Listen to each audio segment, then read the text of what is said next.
Janice and Ashley had always been at the top of the social ladder at Northridge High. Gorgeous, wealthy, and feared by everyone, they had a special talent for finding weakness in others and exploiting it. And their favorite target was Sabrina. Sabrina was the school's ghost, silent and strange, always sitting alone in the back corner of every classroom. Her stringy black hair hung like a curtain over her pale face, and she never spoke unless forced. The one thing anyone ever noticed about her was the ancient doll she carried in her ratty backpack. It was a grotesque thing. Porcelain with cracked skin, its glassy eyes yellowed with age, its face frozen in a grimace of eerie calm. No one knew why Sabrina carried it everywhere, but they loved making fun of her for it. That day, as Sabrina walked by Janice and Ashley in the hallway, the two girls exchanged a wicked glance. Janice, with her ice blue eyes flashing with malice, grabbed Sabrina's backpack, yanking it open. The doll tumbled out onto the floor with a sickening thud, its fragile neck snapping. "Oops," Janice sneered, scooping up the doll's head and holding it high for the crowd to see. "Look at this! Sabrina's still playing with dolls!" Ashley laughed, her eyes gleaming. "What a freak! Maybe she talks to it at night, huh?" The hallway echoed with laughter. Students gathered around, pointing and jeering at Sabrina, calling her names. But Sabrina didn't move. Her cold, expressionless eyes locked on Janice and Ashley, her pale lips parting just enough to whisper, "I will not leave you." The air seemed to chill. There was something unnatural in the way she said it, a darkness behind her eyes that made the laughter falter for just a moment. But Janice, ever fearless, just rolled her eyes and tossed the doll's broken head to the ground, stomping on it for good measure. "Whatever, freak," she spat, and the crowd dispersed, laughing once again. That night, Janice awoke in terror. She was standing alone by the school's swimming pool, the moon high overhead casting a pale, sickly light on the water. The pool was calm, the surface unnaturally still, like a mirror. The silence pressed in around her, thick and suffocating.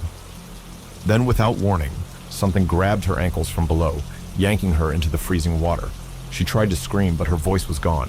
She kicked, thrashed, clawed at the surface, but she was being dragged deeper into the blackness. The water was freezing, icy fingers wrapping around her throat, her chest tightening as she struggled to breathe. She was an excellent swimmer, but it didn't matter. Her limbs felt heavy, useless, as if the water itself was swallowing her alive. As her lungs filled with water and the blackness overtook her, she woke up, gasping, soaked in sweat, her hands clutching at her throat. Meanwhile, across town, Ashley was having her own nightmare. She was in her bed, but something was wrong.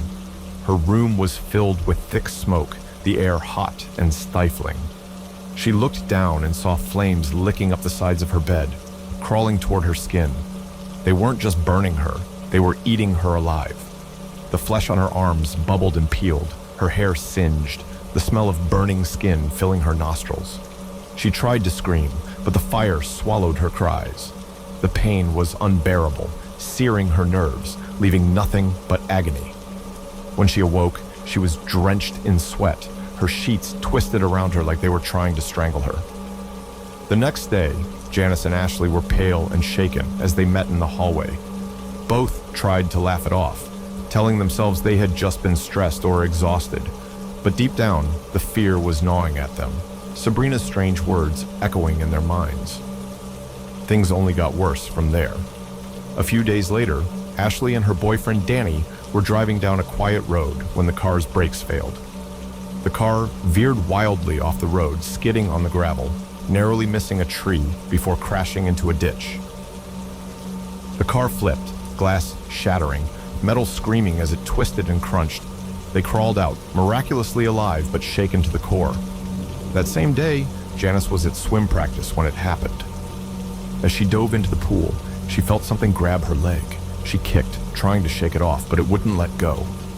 Panic surged through her as she tried to swim to the surface, but the water seemed to thicken, pulling her down, filling her lungs with freezing liquid. She was drowning, and she knew it. Her coach saved her just in time, but as she lay on the edge of the pool, coughing and retching, she saw Sabrina standing in the doorway. She was staring at her, her face as expressionless as ever. "I thought you could swim," Sabrina said, her voice low and mocking. Who's the freak now, Janice? The fear gnawed at them until they couldn't take it anymore. That weekend, they decided to confront Sabrina. They had to end this nightmare. Sabrina lived in an old, dilapidated house on the edge of town.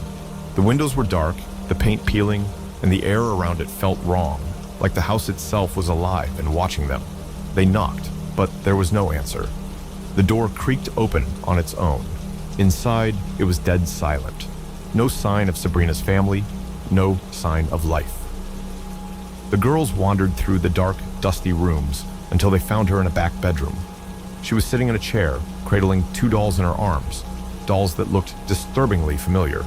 One had Janice's blonde hair, the other Ashley's dark curls. The dolls' necks were twisted, just like the broken doll they had mocked. "What the hell is this?" Janice screamed, her voice shaking. "What are you doing?" Sabrina slowly looked up, her eyes gleaming with something ancient and malevolent. "You broke my doll," she whispered, her voice like ice. "Now I'll break yours." She began twisting the neck of the doll in her hand. Janice screamed as a sharp, unbearable pain shot through her neck. It felt as if invisible hands were crushing her throat, twisting her head, forcing her down. Ashley collapsed next to her, clutching her neck, gasping for air. The pain was excruciating, as though their spines were being snapped in two.